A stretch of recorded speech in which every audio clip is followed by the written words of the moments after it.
पहली बात जो लोगों के मन में आती है और सबसे बड़ा प्रश्न खड़ा करती है कि इस देश में एक मस्जिद है जिसका नाम कहा जाता है कि यह ज्ञानवापी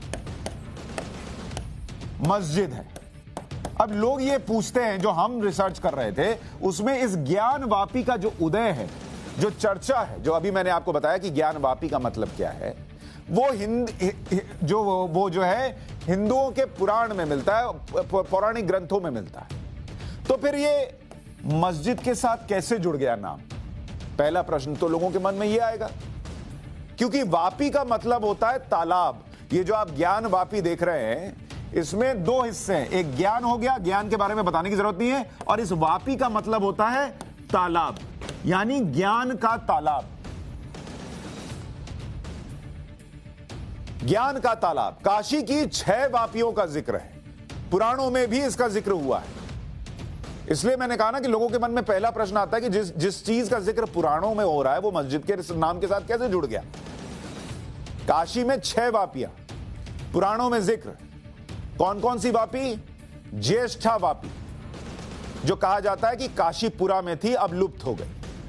फिर है ज्ञान वापी, जो काशी विश्वनाथ मंदिर के उत्तर में है। करकोटक वापी, जो नागकुआं के नाम से प्रसिद्ध है। भद्रवापी, जो भद्रकूप मोहल्ले में है। शंखचूड़ा वापी, जो लुप्त हो गई, और सिद्ध वापी, जो बाबू बाजार में है और अब लुप्त हो गई है। ये 6 वापियां यानी तालाब, इनका जिक्र पुराणों में मिलता है। इन्हीं में से एक है ज्ञानवापी। ज्ञानवापी का जिक्र पुराणों में कैसे है, जरा इसको सुनिए। 18 पुराणों में एक लिंग पुराण में कहा गया है कि देवस्य दक्षिणी भागे वापी तिष्ठति शोभना तस्यास्त बोधकम पित्वा पुनर्जन्म ना विद्यते। ये उसके शब्द बता रहा हूं जो पुराण में लिखा है। इसका मतलब है कि प्राचीन विश्वेश्वर मंदिर के दक्षिण भाग में जो वापी यानी तालाब है, उसका पानी पीने से मुक्ति मिलती है, यानी हिंदुओं से जुड़ी हुई बात है।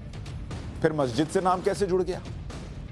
फिर स्कंद पुराण, इसमें कहा गया है कि उपास्य संध्याम ज्ञानोदय यत पापम काल लोपजम क्षणेण तद पाकृत्य ज्ञानवान जायते नरः। इसका मतलब है कि इसके जल से संध्या वंदन करने का भी बड़ा फल है, इससे भी ज्ञान उत्पन्न होता है और पाप से मुक्ति मिलती है। यह भी पुराण में है, यह भी हिंदुओं से जुड़ा हुआ है, तो मस्जिद के साथ नाम कैसे जुड़ गया? प्रश्न लोगों के मन में आएगा।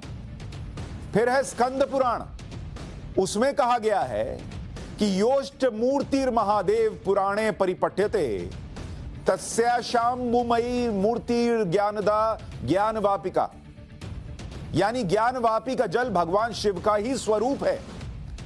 एक और पुराण जो पता नहीं कितने सदियों पहले लिखे गए, उसमें भी भगवान शिव का स्वरूप बताया गया ज्ञानवापी को। तो सारे पुराण कह रहे हैं ज्ञानवापी हिंदुओं से जुड़ा है, लेकिन आज के 2022 में आप खड़े होकर सुनते हैं मस्जिद का नाम है ज्ञानवापी मस्जिद। कैसे भाई?